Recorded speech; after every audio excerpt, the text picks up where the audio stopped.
ಅಲ್ವಾ? ಅಲಿಖಿತ ಅದನ್ನೇ ಒಪ್ಕೊಂಡ್ಬಿಟ್ಟಿದ್ರು ಎಲ್ರೂ.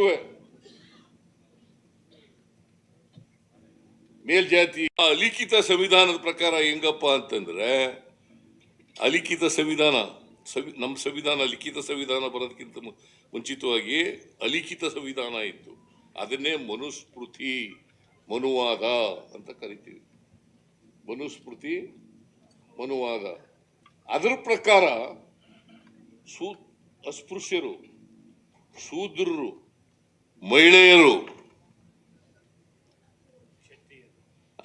ಅವ್ರು ಯಾರು ಕೂಡ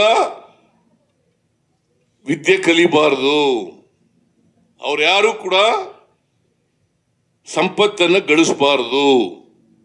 ಇದು ಅಲಿಖಿತ ಸಂವಿಧಾನ ಹೇಳ್ತದೆ. ಇದನ್ನ ಒಪ್ಕೊಂಡಿದ್ದವ್ರು ಯಾರು? ಇದನ್ನ ಪ್ರತಿಪಾದನೆ ಮಾಡಿದವರು, ಇದನ್ನ ಜನರಿಗೆ ತಿಳಿಸ್ತಕ್ಕಂಥ ಕೆಲಸ ಮಾಡಿದವ್ರು ಯಾರು?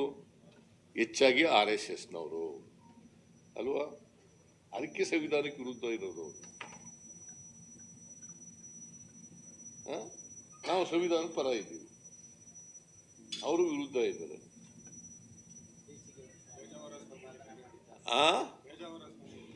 ಮೊನ್ನೆ ಪೇಜಾವರ ಸ್ವಾಮೀಜಿ ಅದು ಹೇಳ್ಬೇಕಾದ ಅಗತ್ಯ ಏನಿತ್ತಪ್ಪ?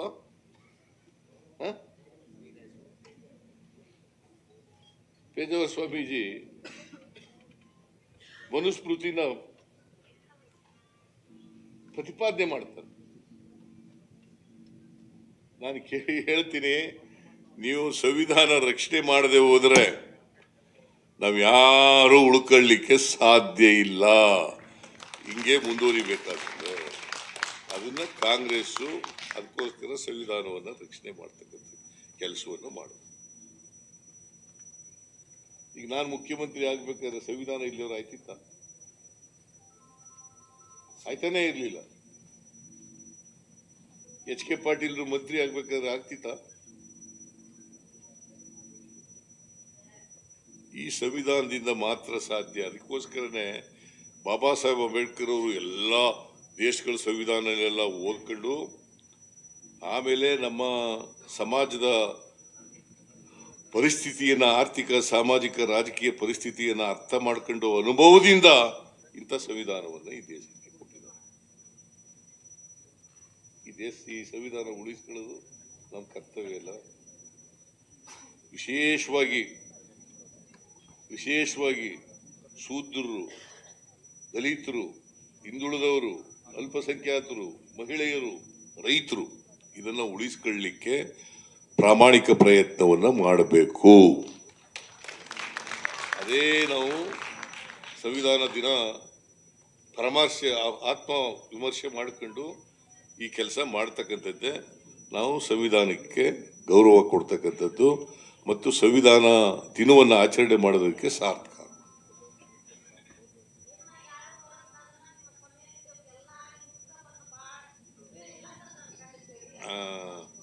ಆಯ್ತಮ್ಮ ತಾಯಿ.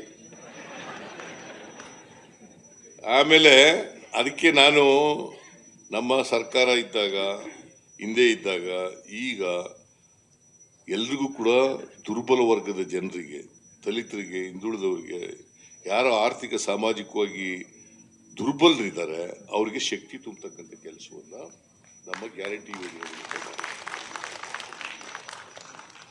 ಸಮಾನತೆ ಬರೆದಿರೋ ಜಾತಿ ಹೋಗುತ್ತಾ?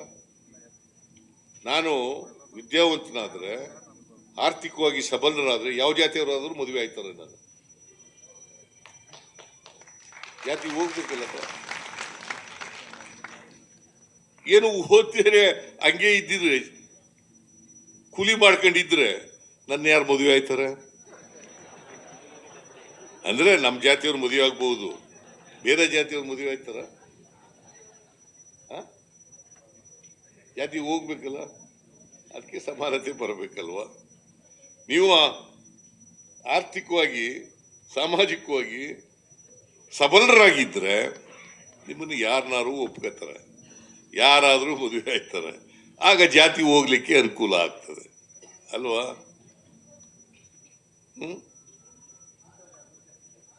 ಇದರಲ್ಲಿ ನಮ್ಮ ಪಕ್ಷ ನಂಬಿಕೆ ಇಟ್ಕೊಂಡಿರ್ತಕ್ಕಂಥದ್ದು. ಅದಕ್ಕೆ ಎಲ್ಲರಿಗೂ ಆರ್ಥಿಕ ಸಾಮಾಜಿಕ ಶಕ್ತಿಯನ್ನು ಕೊಡಬೇಕು, ಸಮಾನತೆ ಬರಬೇಕು. ಸಮಾನತೆ ಬರಬೇಕು. ಸಮಾನತೆ ಬಂದಾಗ ಮಾತ್ರ ಈ ರಾಜಕೀಯ ಪ್ರಜಾಪ್ರಭುತ್ವ ಯಶಸ್ವಿ ಆಗ್ಬೇಕಂದ್ರೆ ಆರ್ಥಿಕ ಸಾಮಾಜಿಕ ಪ್ರಜಾಪ್ರಭುತ್ವ ಎಲ್ರಿಗೂ ಸಿಗಬೇಕು. ಇದರಲ್ಲಿ ನಂಬಿಕೆ ಇಟ್ಕೊಂಡಿರ್ತಕ್ಕಂಥದ್ದು ಕಾಂಗ್ರೆಸ್ ಪಕ್ಷ. That is the difference between Congress workers and leaders and BJP leaders and workers. That is the ideologically ನಮಗೂ ಅವ್ರಿಗೂ ಡಿಫರೆನ್ಸ್ ಏನಪ್ಪ ಅಂದ್ರೆ ಇದೆ. ಅವರು ಮನುಸ್ಮೃತಿಯಲ್ಲಿ ನಂಬಿಕೆ ಇಟ್ಕೊಂಡಿರ್ತಕ್ಕಂಥವ್ರು, ನಾವು ಸಂವಿಧಾನದಲ್ಲಿ ನಂಬಿಕೆ ಇಟ್ಕೊಂಡಿದ್ದೀವಿ. That is the difference. So ಅದನ್ನು ಮಾಡೋಣ ಅಂತ ಹೇಳಿ ನಾನು ಹೆಚ್ಚು ಮಾತಾಡಕ್ಕೆ ಹೋಗಲ್ಲ. ಅದನ್ನೆಲ್ಲರೂ ಕೂಡ ನಾವು ಮಾಡೋಣ ಅಂತ ಶಬ್ದವನ್ನು ಈಗಾಗಲೇ ಓದಿದ್ದೀನಿ ನಾನು ಸಂವಿಧಾನದ ಪೀಠಕ್ಕೆ. ನಾವು 1950 ಜನವರಿ 26ನೇ ತಾರೀಕು ಸಂವಿಧಾನ ಈ ದೇಶದಲ್ಲಿ ಜಾರಿಗೆ ಬಂತು.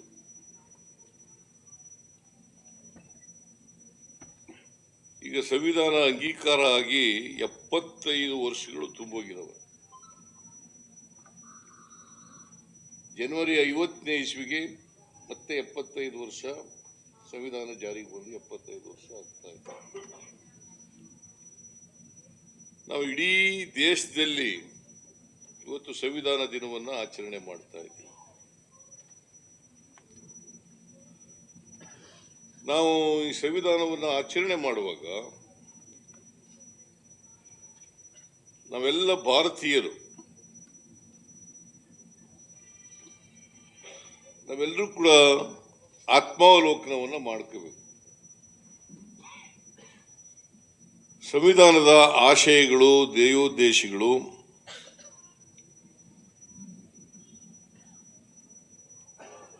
ಎಷ್ಟರ ಮಟ್ಟಿಗೆ ಜಾರಿಯಾಗಿದ್ದಾವೆ, ಜಾರಿಯಾಗದೇ ಇದ್ದರೆ ಕಾರಣ ಏನು, 75 ವರ್ಷಗಳಾದರೂ ಕೂಡ ಇನ್ನೂ ಕೂಡ ಸಮಾನತೆಯ ಸಮಾಜವನ್ನು ನಿರ್ಮಾಣ ಮಾಡೋಕ್ಕಾಗಲಿಲ್ಲ. ಇದ್ರ ಬಗ್ಗೆ ಆತ್ಮಾವಲೋಕನ ಮಾಡ್ಕೊಳ್ತಕ್ಕಂಥದ್ದು ಬಹಳ ಒಳ್ಳೆಯದು. ಬಾಬಾ ಸಾಹೇಬ್ ಅಂಬೇಡ್ಕರ್ ಅವರು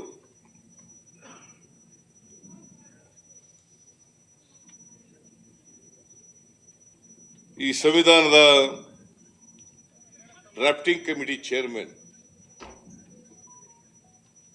ಅವರು ಕೆಲವು ಎಚ್ಚರಿಕೆಯ ಮಾತುಗಳನ್ನು ಹೇಳಿದ್ದಾರೆ. ಅವರು 1949 ನವೆಂಬರ್ 25ನೇ ತಾರೀಕು ಕಾನ್ಸ್ಟಿಟ್ಯೂಯೆಂಟ್ ಅಸೆಂಬ್ಲಿನಲ್ಲಿ ಒಂದು ಐತಿಹಾಸಿಕವಾದಂಥ ಭಾಷಣ ಮಾಡಿ ನಮ್ಮೆಲ್ಲರಿಗೂ ಕೂಡ ಎಚ್ಚರಿಕೆಯ ಮಾತುಗಳನ್ನು ಹೇಳಿದ್ದಾರೆ.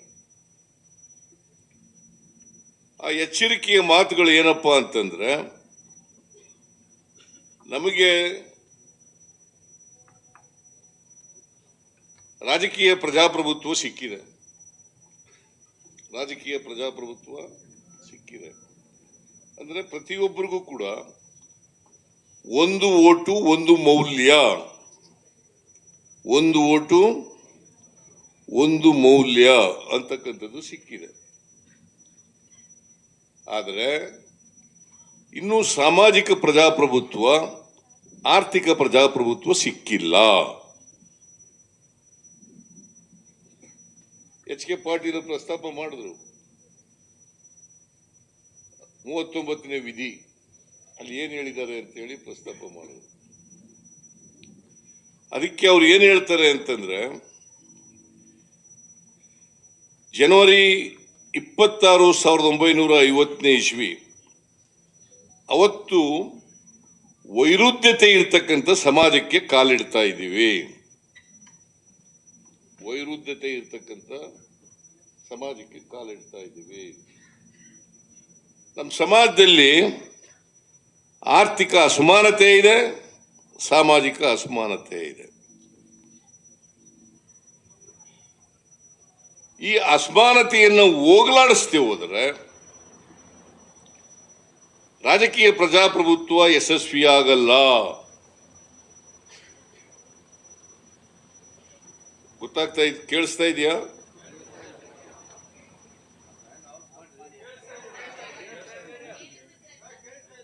ಕೇಳಿಸ್ತಾ ಇದೆಯಾ? ರಾಜಕೀಯ ಪ್ರಜಾಪ್ರಭುತ್ವ ಯಶಸ್ವಿಯಾಗಲ್ಲ.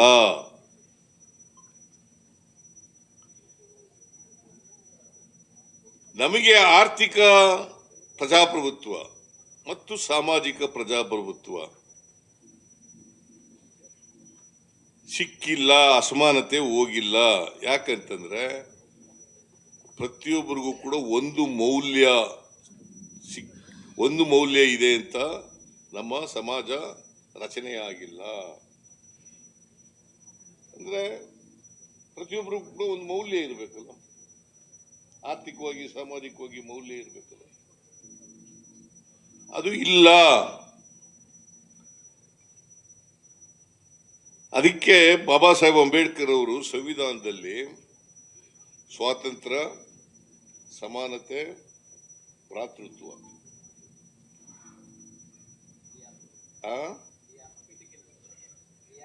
ಪ್ರಿಯಾಂಬಲ್ನಲ್ಲಿ ಹೇಳಿರೋದು. ಪ್ರಿಯಾಂಬಲ್ ಅಂತಂದ್ರೆ ಇದೇ ನಮ್ಮ ಸಂವಿಧಾನನೇ ಆತ್ಮ ಇದ್ದಾಗಿ. ನಮಗೆ ಇಡೀ ಸಂವಿಧಾನದ ಆತ್ಮ ಏನಪ್ಪಾ ಅಂತಂದ್ರೆ ಸ್ವಾತಂತ್ರ್ಯ, ಸಮಾನತೆ, ಭ್ರಾತೃತ್ವ. ಇವು ಒಂದಕ್ಕೊಂದು ಬೇರ್ಪಡಿಸಕ್ಕಾಗಲ್ಲ. ನಾವು ಇವನ್ನ ಸ್ವಾತಂತ್ರ್ಯ ಬಿಟ್ಟು ಸಮಾನತೆ ಇರ್ಲಿಕ್ಕಾಗಲ್ಲ, ಸಮಾನತೆ ಬಿಟ್ಟು ಸ್ವಾತಂತ್ರ್ಯ ಇರ್ಲಿಕ್ಕಾಗಲ್ಲ, ಭ್ರಾತೃತ್ವ ಬಿಟ್ಟು ಇವೆರಡೂ ಇರಕ್ಕಾಗಲ್ಲ. ಇದನ್ನ ನಾವು ಅರ್ಥ ಮಾಡ್ಕೋಬೇಕಾಗ್ತದೆ. ಅದಕ್ಕೆ ಬಾಬಾ ಸಾಹೇಬ್ ಅಂಬೇಡ್ಕರ್ ಅವರು ಇನ್ನೊಂದು ಎಚ್ಚರಿಕೆ ಮಾತು ಹೇಳಿದ್ರು ಅಂತಂದ್ರೆ, ನಮ್ಮ ಸಂವಿಧಾನ ಎಷ್ಟೇ ಶ್ರೇಷ್ಠವಾಗಿರ್ಲಿ, ಎಷ್ಟೇ ಒಳ್ಳೇದಿರ್ಲಿ, ಅದು ಒಳ್ಳೆಯವ್ರ ಕೈನಲ್ಲಿ ಇರಬೇಕಾಗ್ತದೆ. ಇದ್ರು ಕೂಡ ಕೆಟ್ಟವ್ರ ಕೈನಲ್ಲಿ ಇದ್ರೆ ಸಂವಿಧಾನದ ಆಶಯಗಳು, ದೈವೋದ್ದೇಶಗಳು ಜಾರಿಯಾಗ್ಲಿಕ್ಕೆ ಸಾಧ್ಯ ಆಗ್ತದ? ಅದಕ್ಕೆ ಹೇಳುದು ಬಹುಶಃ ಮುಂದೆ ಹಿಂಗಾಗಬಹುದು ಅಂತ. ಅದಕ್ಕೆ ನಾವು ಅಂಬೇಡ್ಕರ್ ಅವರನ್ನು ವಿಜನರಿ ಅಂತ ಕರಿತೀವಿ. ವಿಜನರಿ ಅಂತ ಕರೆಯೋದು ಇವ್ರನ್ನ ಯಾರನ್ನ ಮಾತ್ರ, ಇಂಥ ವ್ಯಕ್ತಿಗಳನ್ನು ಮಾತ್ರ ವಿಜನರಿ ಅಂತ ಕರೆಯೋದು. ಮುಂದೆ ಏನಾಗ್ತದೆ ಅಂತಕ್ಕಂಥ ದೂರದೃಷ್ಟಿ ಇದೆಯಲ್ಲ, ಅದನ್ನ ಅವತ್ತೇ ಊಹಿಸಿದ್ರು ಅವರು, ಅಂಬೇಡ್ಕರ್ ಅವರು ಊಹಿಸಿದ್ರು. ಯಾಕಂತಂದ್ರೆ ಸಂವಿಧಾನ ಅಂಗೀಕಾರ ಆದಮೇಲೆ ಸಾವರ್ಕರ್ ಹಿಂದೂ ಮಹಾಸಭಾದ ಅಧ್ಯಕ್ಷ, ಅವರು ಸಂವಿಧಾನನ ವಿರೋಧ ಮಾಡ್ತಾರೆ. ಗೋಲ್ವಾಲ್ಕರ್ ಅವರು ವಿರೋಧ ಮಾಡ್ತಾರೆ. ಏನು ಪಿಟಿ ಅಂತ ಇದೆಯಾ ನೀನು? ಯಾಕಂದ್ರೆ ಇವರು ಒಂದ್ಸಾರಿ RSS ನಲ್ಲಿ ಇದ್ದ, ಅದಕ್ಕೋಸ್ಕರ ಕೇಳ್ತಾ ಇದ್ದೀನಿ.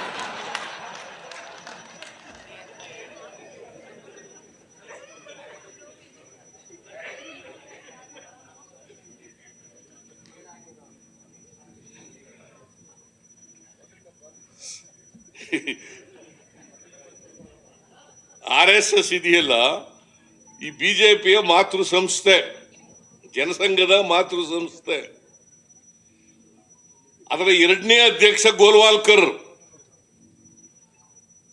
ಮೊದಲನೇ ಅಧ್ಯಕ್ಷ ಎಡಗೇವಾರ್. 1925ನೇ ಇಸ್ವಿನಲ್ಲಿ RSS ಪ್ರಾರಂಭ ಆಯಿತು. ಸಂವಿಧಾನ ಅಂಗೀಕೃತ ಆದದ್ದು 1949 ನವೆಂಬರ್ 26ನೇ ತಾರೀಕು. ಆಮೇಲೆ ಈ ಗೋಲ್ವಾಲ್ಕರ್ 1940ನೇ ಇಸ್ವಿಯವರೆಗೆ ಎಡಗೇವಾರ್ ಇರ್ತಾನೆ, RSS ನ ಎಡಗೇವಾರ್. ಆಮೇಲೆ ಗೋಲ್ವಾಲ್ಕರ್ ಬರ್ತಾನೆ, ಗುರೂಜಿ ಅಂತ ಕರಿತೀವಿ ಅಲ್ಲ, ಗುರೂಜಿ ಅಂತ ಕರಿತೀವಿ. ಎಂತವನ ಸರಸಂಘ ಚಾಲಕನ ಅಧ್ಯಕ್ಷ ಅಂತ ಕರೆಯೋಣ. ಯಾಕೆ ಸರಸಂಘ ಚಾಲಕ ಅಂತ ಯಾಕೆ ಕರಿಬೇಕು ನಾವು? RSS ಅವ್ರು ಇಟ್ಕೊಳ್ಳಿ, ನಾವು ಕರೆಯೋಣ.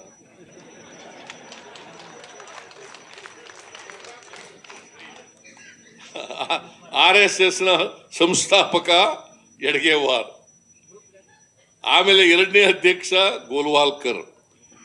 ಇವನು ಬಹಳ ವರ್ಷ ಇರ್ತಾನೆ, 73ನೇ ಇಸ್ವಿ ಅಲ್ಲ, 73ವರೆಗೂ ಇರ್ತಾನೆ. 73 ಅವನು 15 ವರ್ಷ ಇರ್ತಾನೆ ಯಡ್ಗೇವಾರ್. ನೀವು ನೋಡಿ, ಇವರು ಯಾವತ್ತಾದ್ರೂ ಇಷ್ಟು ವರ್ಷ ಅಧಿಕಾರದಲ್ಲಿ ಇದ್ರಲ್ಲ, 1942 ವರೆಗೆ ಸ್ವಾತಂತ್ರ್ಯ ಹೋರಾಟ ಮಹಾತ್ಮ ಗಾಂಧೀಜಿ ನೇತೃತ್ವದಲ್ಲಿ ತೀವ್ರ ಆಯ್ತಲ್ಲ, ಯಾವತ್ತಾರು ಯಾರಾದರೂ ಭಾಗವಹಿಸಿದಾರ? ನೋಡ್ರಿ, ಹೇಳಿ ನೋಡಿ, ಯಾರಾದ್ರೂ ಸಾವರ್ಕರ್ ಆಗಲಿ ಯಾರು ದೇಶದ ಸ್ವಾತಂತ್ರ್ಯ ಹೋರಾಟದಲ್ಲಿ ಭಾಗವಹಿಸಿ ಪ್ರಾಣ ಕಳ್ಕೊಂಡವ್ರು ಇದ್ದಾರ? ಅವರು ಈಗ ದೇಶ ಪ್ರೇಮದ ಬಗ್ಗೆ ಪಾಠ ಹೇಳ್ಕೊಡ್ತಾರೆ ನಮ್ಮ ಕಾಂಗ್ರೆಸ್. ದೇಶ ಪ್ರೇಮದ ಬಗ್ಗೆ, ದೇಶಭಕ್ತಿ ಬಗ್ಗೆ ಪಾಠ ಹೇಳ್ಕೊಡೋದು. ನಾವು ಲಾಯರ್ಗಳೆಲ್ಲ ಇದೀರಿ ಇಲ್ಲಿ, ನೀವು ಕಾನೂನು ಅಭ್ಯಾಸ ಮಾಡಿರೋರು, ಸಂವಿಧಾನ ಅಭ್ಯಾಸ ಮಾಡಿರೋರು, ಇದೆಲ್ಲ ತಿಳ್ಕೋಬೇಕು ಅಂತ ನಾನು ಹೇಳ್ತಾ ಇದ್ದೀನಿ. ನೀವೆಲ್ಲ ಬರೀ ಲಾಯರ್ ಕೆಲಸ ಮಾಡ್ಕೊಂಡು ದುಡ್ಡು ಮಾಡೋದೇ ಒಂದೇ ಕೆಲಸ ಅಲ್ಲ.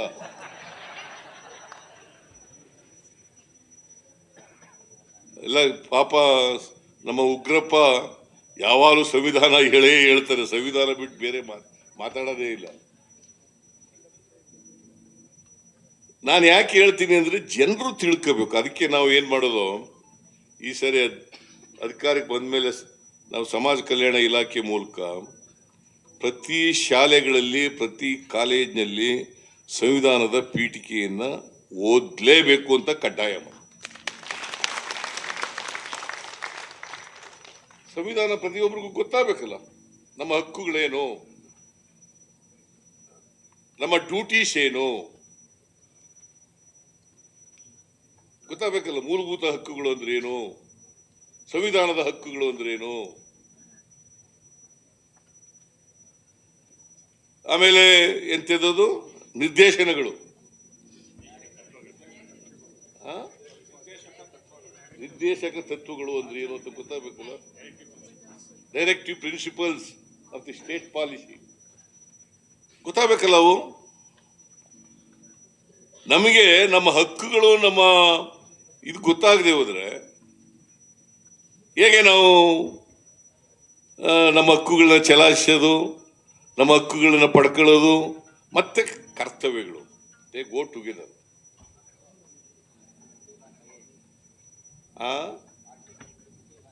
ಆರ್ಟಿಕಲ್ 51A ನನಗೆ ಅಷ್ಟೊಂದು ಮರ್ತೋಗ್ಬಿಟ್ಟಿದ್ದಾವೆ ಎಲ್ಲ.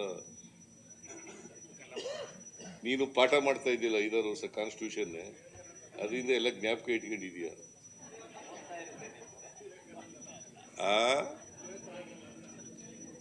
ಸೊ ನಾನು ಹಿಂದೆ ಓದಿದ್ದದು,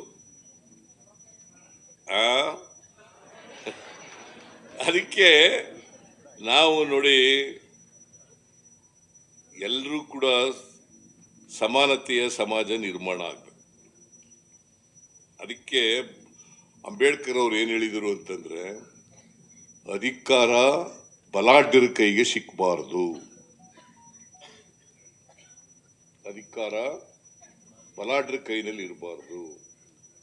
ಬಲಾಢ್ಯರ ಕೈನಲ್ಲಿ ಸಿಕ್ಕಿದ್ರೆ ಮತ್ತೆ ಅದೇ ಅಸಮಾನತೆ, ಅದೇ ಶೋಷಣೆ, ಅದೇ ದೌರ್ಜನ್ಯ ಮುಂದುವರಿತದೆ. ನಿಮಗೆ ಸಮಾನತೆ ಬರೋದೇ ಇಲ್ಲ. ಅದಕ್ಕೆ ಅಧಿಕಾರ ಹಂಚಿಕೆ ಆಗಬೇಕು, ಸಂಪತ್ತು ಹಂಚಿಕೆ ಆಗಬೇಕು,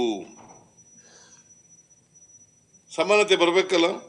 ಈಗ ಎಷ್ಟು ವರ್ಷ ಆಯ್ತು ಬಸವಣ್ಣ ಇವನಾರವ ಇವ ನಮ್ಮವ ಅಂತ ಹೇಳಿ ಎಷ್ಟು ವರ್ಷ ಆಯ್ತು?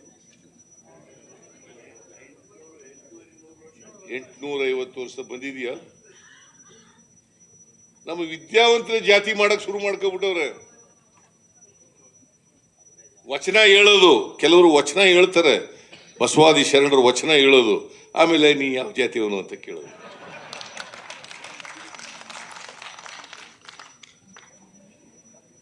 ವಚನ ಹೇಳೋದು 850 ವರ್ಷಗಳಿಂದ ಇವನಾರವ ಇವ ನಮ್ಮವ ಅಂತ ಅಂತಲೇ ಇಲ್ಲ. ಇವ ನಾರವ ಅಂತ ಹೇಳೋದು.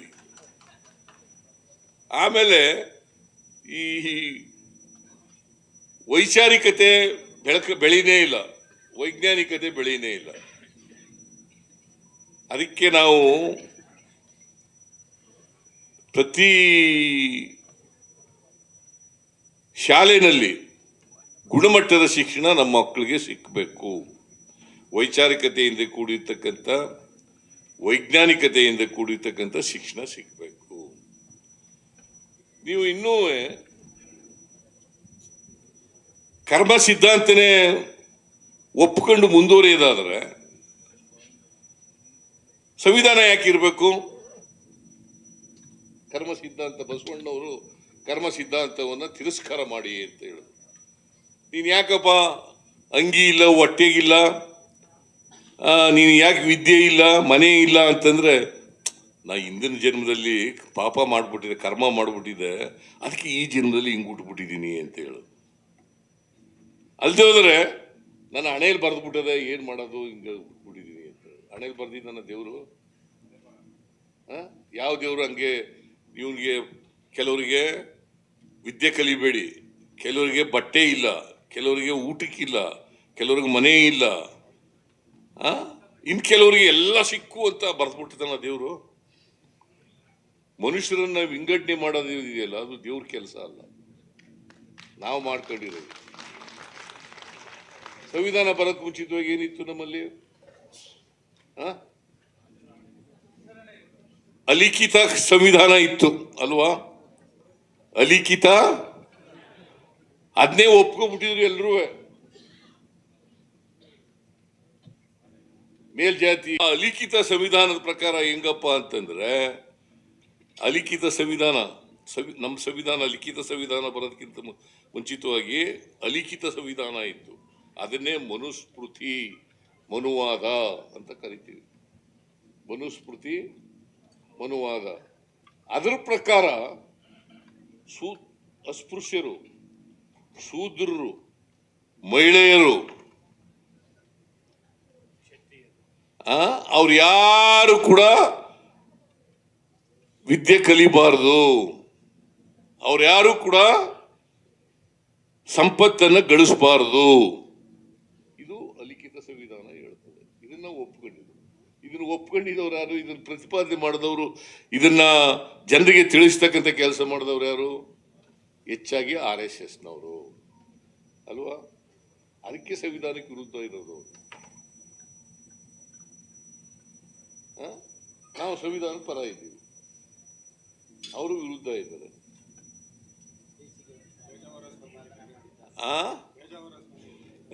ಮೊನ್ನೆ ಪೇಜಾವರ ಸ್ವಾಮೀಜಿ ಅದು ಹೇಳ್ಬೇಕಾದ ಅಗತ್ಯ ಏನಿತ್ತಪ್ಪ?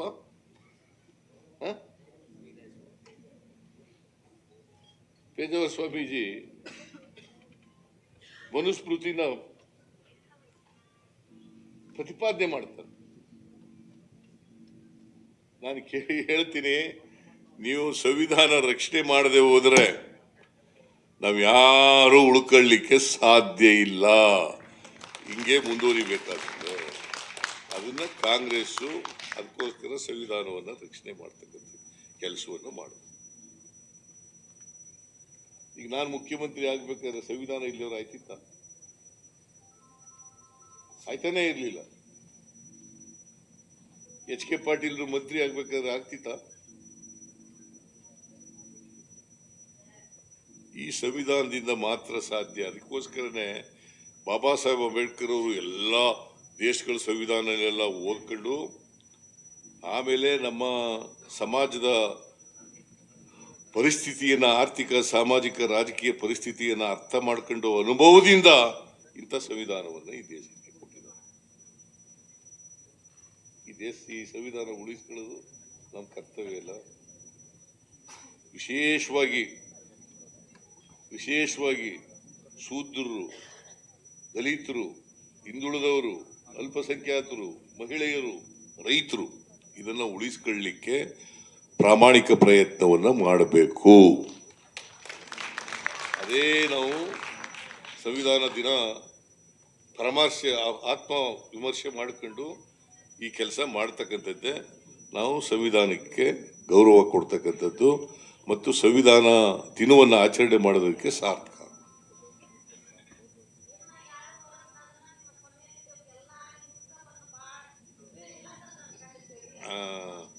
ಆಯ್ತಮ್ಮ ತಾಯಿ. ಆಮೇಲೆ ಅದಕ್ಕೆ ನಾನು ನಮ್ಮ ಸರ್ಕಾರ